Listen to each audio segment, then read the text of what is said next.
Today, we're going to take a journey deep inside our own minds, and our guide is the pioneering clinical psychologist, Dr. Michael Lukens. His work, especially his theory called the physics of emotioning, gives us this incredible roadmap to understand why we do the things we do. And it's not just about understanding our feelings, it's about gaining real mastery over them. I mean, really think about that.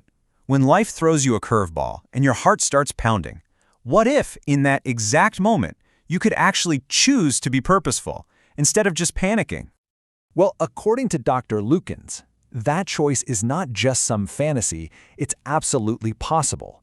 And the key, he says, is to finally understand this ancient war that's been raging inside our heads all along. At the very heart of who we are, there's this constant tug of war going on. On one side, you've got our super old, lightning-fast survival instincts, and on the other, our more evolved, thoughtful, emotional self. See, way down at the base of your brain, you've got the original operating system. This isn't some new app you just downloaded. It's ancient hardware, and it's designed to be fast, powerful, and to do one thing above all else: keep you alive. So to really get a handle on this primal system, Dr. Lukens gives it this perfect, memorable name. He calls it the lizard brain. Now, this is not the part of your brain that's thinking about art or philosophy. Nope.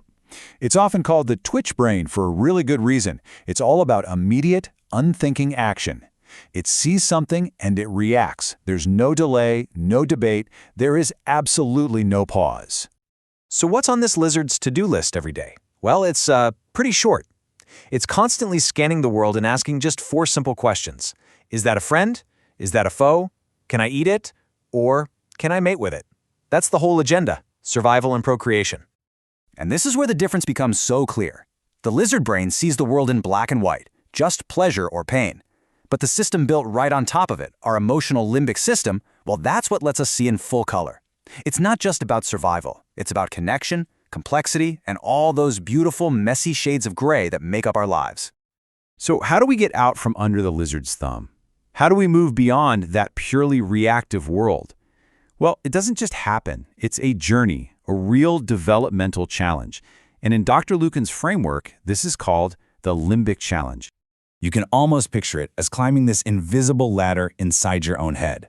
You know, down at the bottom, it's all just basic reactions, moving toward pleasure, away from pain. But as you climb, you start figuring out how to get along with people. Then you grapple with right and wrong. And you keep climbing all the way to the top, where you can finally make choices that are driven by your deepest purpose. Dr. Lukens has this brilliant way of putting it. The lizard is playing checkers, just one simple reactive move at a time. But our limbic system, that allows us to play 3D chess with the social world, thinking moves ahead, understanding consequences, and acting with real foresight. So what's the secret? What makes it all possible? It really all comes down to one crucial thing: the pause. That little gap, that tiny space between what happens to you and how you respond. The lizard brain wants that space gone, but the limbic system is what creates it. And it's in that magical pause where real choice is born. So what are we climbing towards? What's at the very top of that ladder? According to Dr. Lukens' work, it's a force much more powerful than simple instinct. Dr. Lukens has a really specific definition for pure love. He calls it committed benevolent interest, or CBI, and it's not just a fuzzy feeling.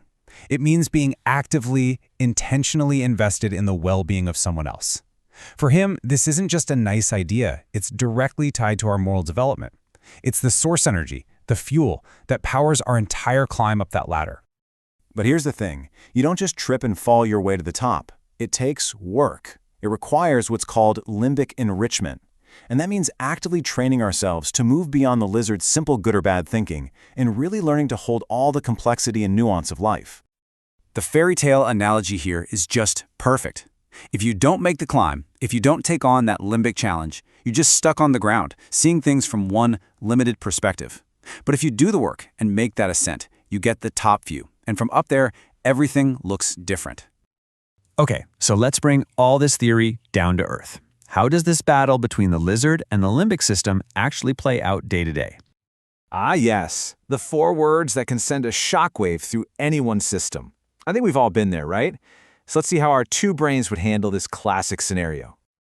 The lizard brain hears, "We need to talk," and it goes straight to DEFCON 1. Red alerts start flashing. It doesn't think, it just screams, threat, danger, and immediately you're either fighting back, getting defensive, or you're fleeing, shutting down, trying to escape the conversation at all costs. But what if you don't let the lizard take the wheel?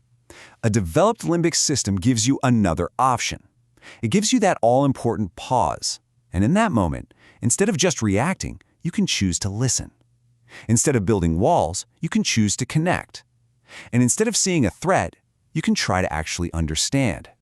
And when you practice this day in and day out, it leads to the ultimate prize. It's the ability to face life's absolute biggest challenges, even something as profound as our own mortality, not with terror, but with a deep, unshakable sense of serenity. Because from that top view, that internal war, it just stops. All the black and white thinking, the good versus evil inside you, it all integrates. It turns into what's described as all white, this kind of silent, celebratory peace. It's wholeness. So there's the path, laid out right in front of us.